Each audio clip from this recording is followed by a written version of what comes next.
I've been there, staring at my bookshelf filled with best-selling self-help books, all of them promising life-changing results. Yet, after reading one after another, I felt the same, worse even, like I had wasted time chasing after something elusive, success, happiness, fulfillment, but it always seemed just out of reach. Sound familiar? I'm about to tell you why most self-help books are a waste of time, and why you're not alone if you've felt disappointed too. But stay with me, because I'm not just here to rant. I'll show you a different way to approach personal growth, one that actually works. Ready to dive in? How many times have you picked up a book that promised the answer to all your problems? You know the ones. They claim to have the secret formula to success, happiness, and fulfillment. They lure you in with bold promises and captivating titles, making you believe that within their pages lies the key to transforming your life.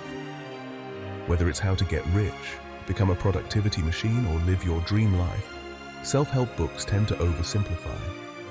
They often present complex issues as if they can be solved with a few easy steps. The reality is far more nuanced and intricate than these books would have you believe. It's as if they're telling you, do this one thing and everything will fall into place. But life isn't a puzzle with a single missing piece.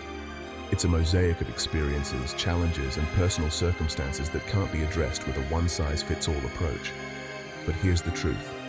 There's no one-size-fits-all solution. Each of us is unique, with our own set of strengths, weaknesses, and life experiences. What works wonders for one person might be completely ineffective for another. You and I, we're different. Our paths, our goals, and our challenges are not the same. So why should we expect the same solutions to work for both of us? What works for the author might not work for you. The author's journey, their context, and their resources are different from yours. They might have had access to opportunities and support systems that you don't. Think about it.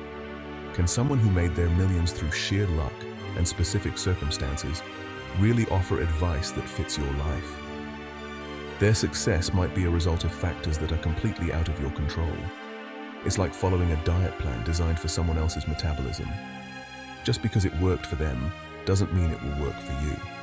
Your body, your lifestyle, and your needs are different. But here's the catch. These books make you feel like the failure. When their surefire methods don't work, you start blaming yourself. You wonder what's wrong with you, why you can't achieve the same results. When their surefire methods don't work, you start blaming yourself. Ever felt that? It's a common trap. These books often don't account for the myriad of variables that make up your life. They don't consider your unique challenges, your personal history, or your individual strengths.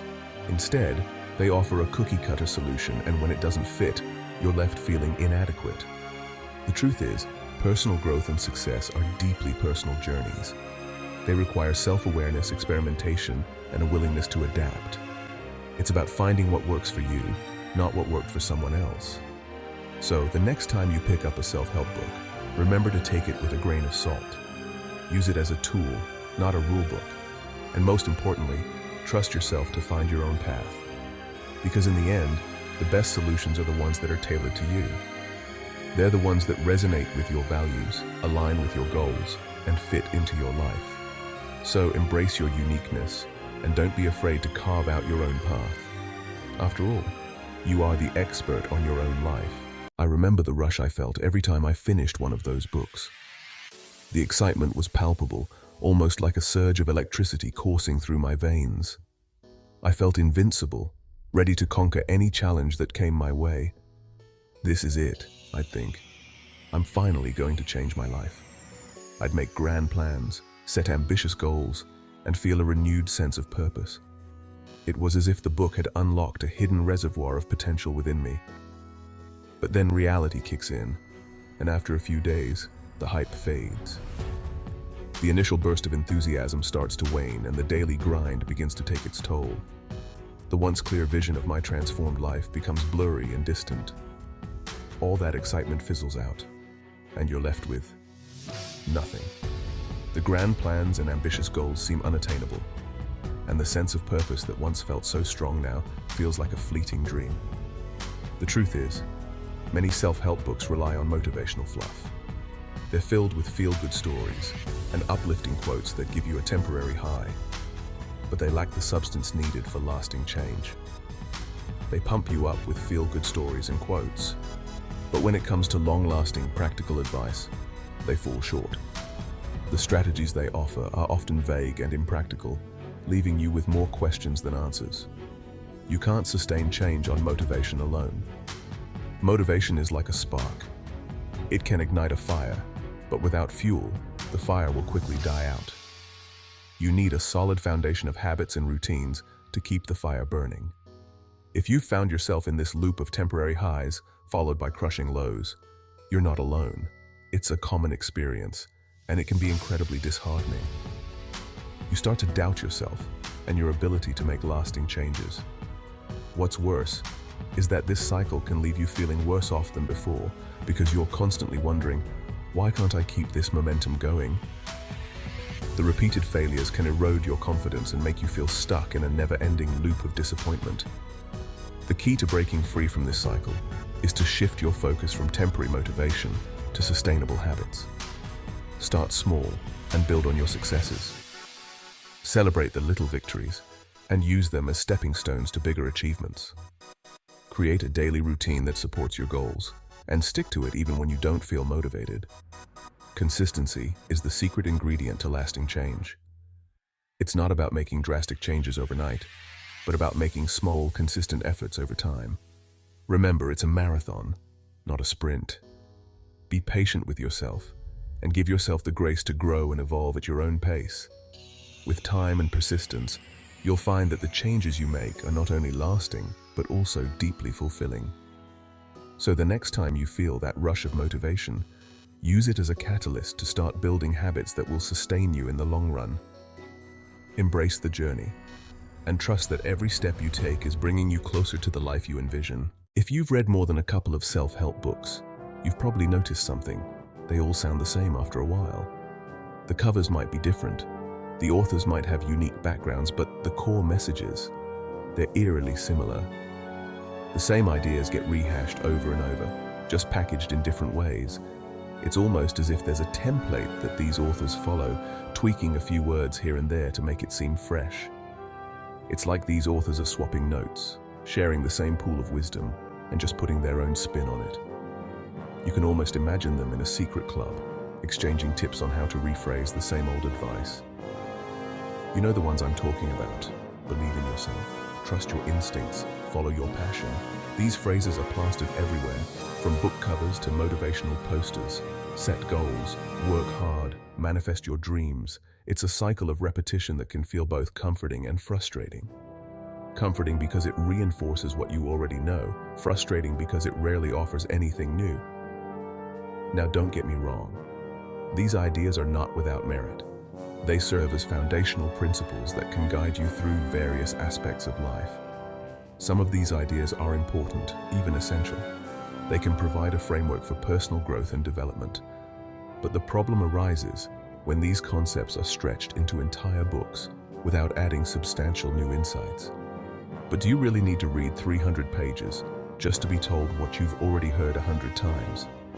It can be overwhelming and, quite frankly, a waste of time. Here's the secret they don't tell you. The real breakthroughs often come from unconventional sources, from places you least expect. It could be a conversation with a stranger, a passage in a novel, or even a moment of quiet reflection. Not from books that recycle the same old mantras. So next time you're tempted to pick up the latest self-help bestseller, consider looking elsewhere. You might just find the inspiration you need in the most unexpected places. Explore new hobbies, immerse yourself in different experiences, and open your mind to diverse perspectives. Sometimes the best advice comes not from a book, but from living life to its fullest. After all, life itself is the greatest teacher. Embrace it, learn from it, and you might just discover the wisdom you've been seeking all along. While self-help books promise a path to personal transformation, it's crucial to understand the science behind why they might not work for everyone.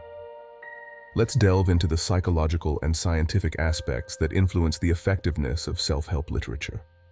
First, let's talk about the placebo effect. Just like in medicine, the placebo effect in self-help can lead to temporary boosts in motivation and well-being. When you start a new self-help book, The excitement and hope can create a short-lived sense of improvement. However, this effect often fades as the novelty wears off, leaving you back where you started. Next, there's confirmation bias.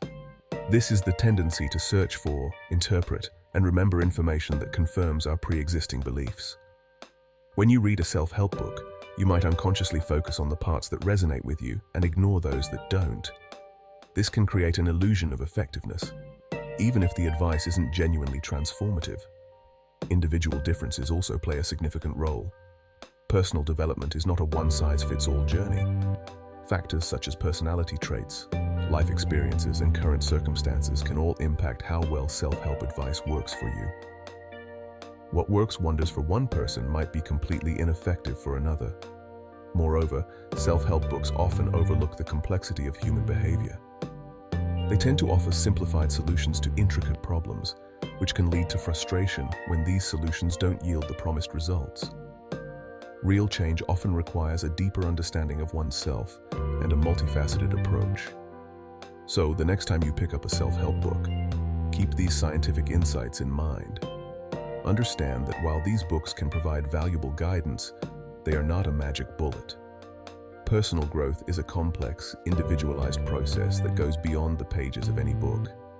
Embrace the science behind self-help and use it to navigate your unique journey towards self-improvement.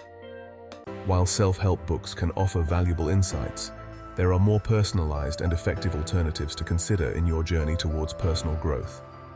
Let's explore some real-life options that can provide the support and guidance you need. First, consider therapy. Working with a licensed therapist allows you to delve deeply into your unique experiences and challenges.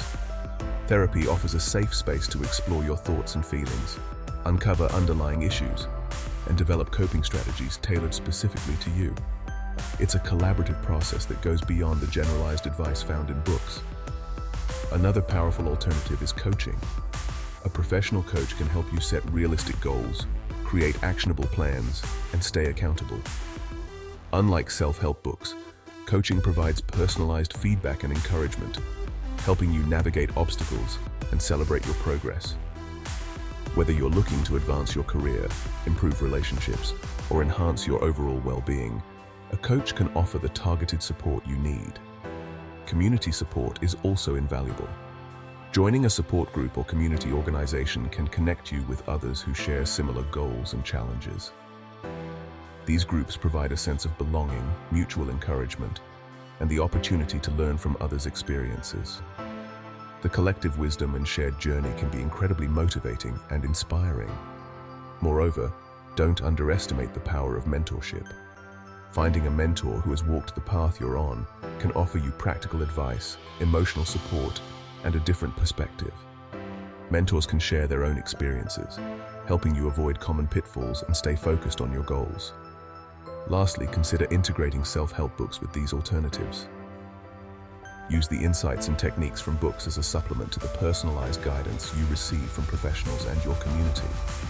This holistic approach can create a well-rounded, effective strategy for personal growth. Remember, personal development is a deeply individual process. Embrace a combination of resources that resonate with you and provide the support you need. By seeking out personalized approaches and professional guidance, you can create a more meaningful and lasting transformation. As we wrap up our exploration of real-life alternatives to self-help books, it's crucial to emphasize the importance of critical thinking and skepticism when approaching self-help literature. The self-help industry is vast and varied, with countless authors offering advice on how to improve your life.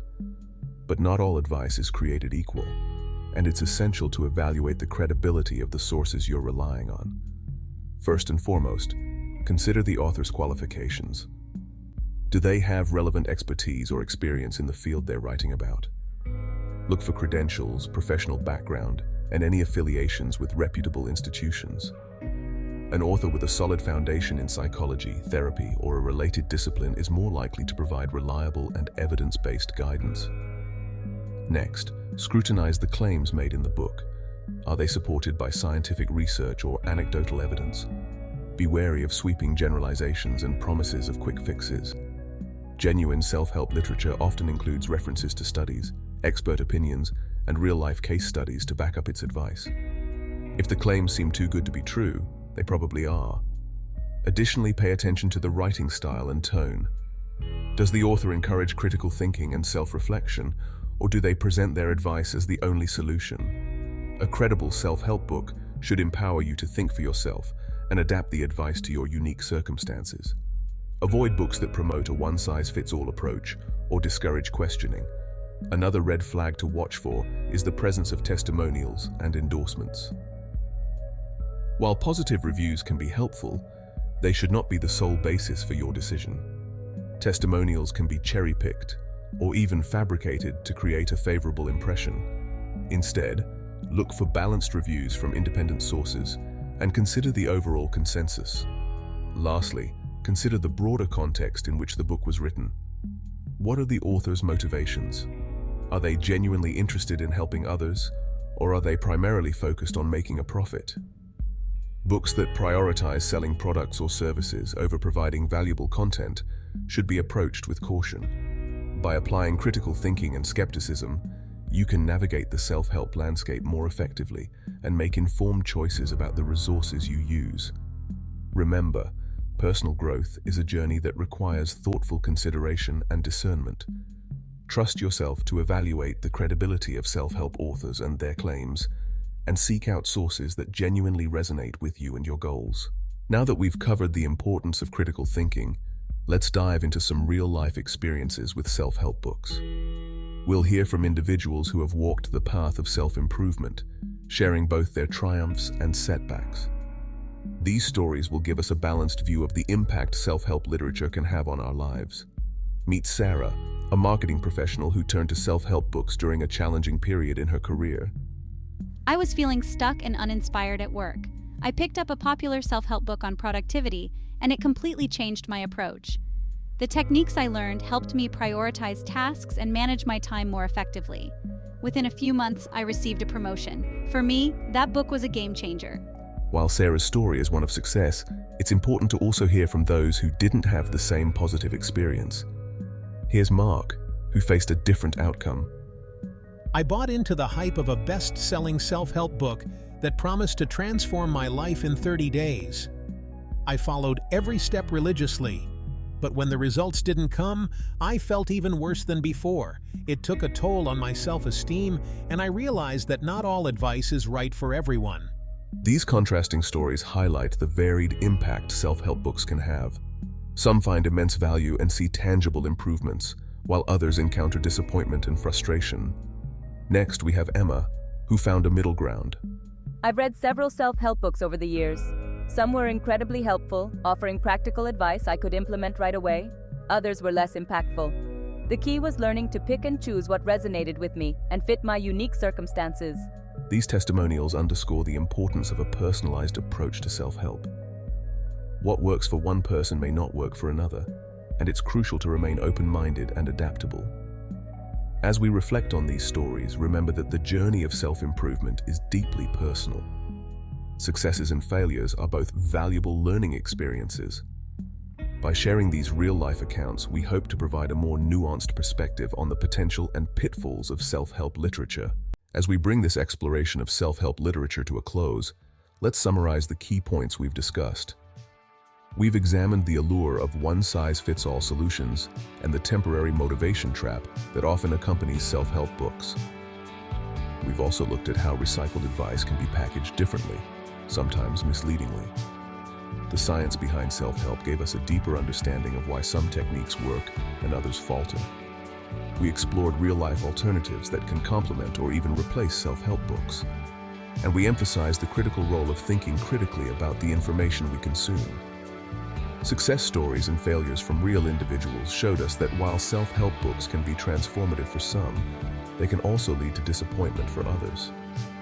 The key takeaway is that self-help is not a one-size-fits-all solution.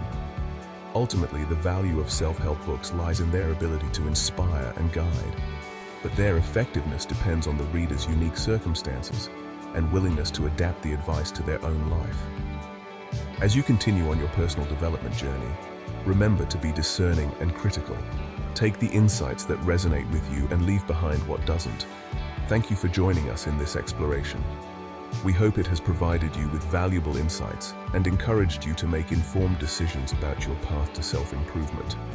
Until next time, stay curious and keep growing.